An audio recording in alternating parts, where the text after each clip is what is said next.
उत्तर प्रदेश के 7 जिलों की 40 सीटें और अगर 2012 के गणित को समझा जाए तो किस दल ने यहां बढ़त हासिल की थी, कितनी सीटें किसके खाते में गई थी, आइए जरा आंकड़ा जानते हैं। न्यूज रूम से अमन हमारे साथ हैं। अमन, शुक्रिया रोमाना। ये जानना भी बहुत जरूरी क्योंकि 40 सीटें पूर्वांचल की बेहद अहम, लेकिन 2012 के नतीजे क्या थे? क्योंकि समाजवादी पार्टी के पास किला बचाने की चुनौती 23 सीटें, यानी कि 40 में से 23 सीटें 2012 के नतीजों के हिसाब से समाजवादी पार्टी के पास थी, किला बचाने की चुनौती। और बहुजन समाज पार्टी यानी कि मायावती की पार्टी के पास 5 सीटें थी 2012, 23 5 28 हो चुकी हैं, 40 सीटें कुल।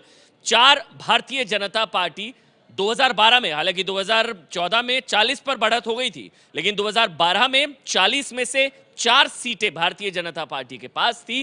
कांग्रेस जो कि गठबंधन में चुनाव लड़ रही है समाजवादी पार्टी के साथ, उसके पास 40 में से 3 सीटें थी।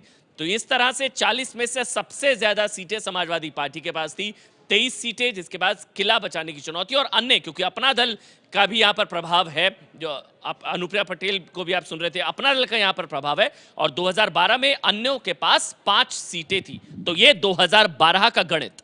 रोमाना जी, तो ये 40 सीटें जिस पर बम्पर जीत मिली थी समाजवादी पार्टी को, 40 में से 23 सीटें सीधे समाजवादी पार्टी के खाते में आ गई थी। लेकिन समाजवादी पार्टी की जीत के पीछे बड़ी वजह क्या थी 2012 में, आइए जरा आप ये समझते हैं। अमन, बिल्कुल, क्यों जीते अखिलेश? उसके पीछे सबसे बड़ी वजह यह थी एंटी इनकम्बेंसी।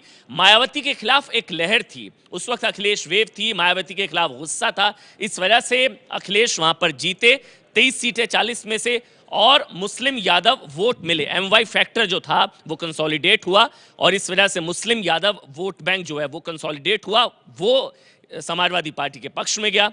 युवा चेहरा होने का फायदा मिला अखिलेश यादव को। 2012 में समाजवादी पार्टी क्यों जीती, खासकर इन 40 सीटों पर जो 23 सीटें मिली, उसके पीछे की वजह, यह प्रमुख वजह है।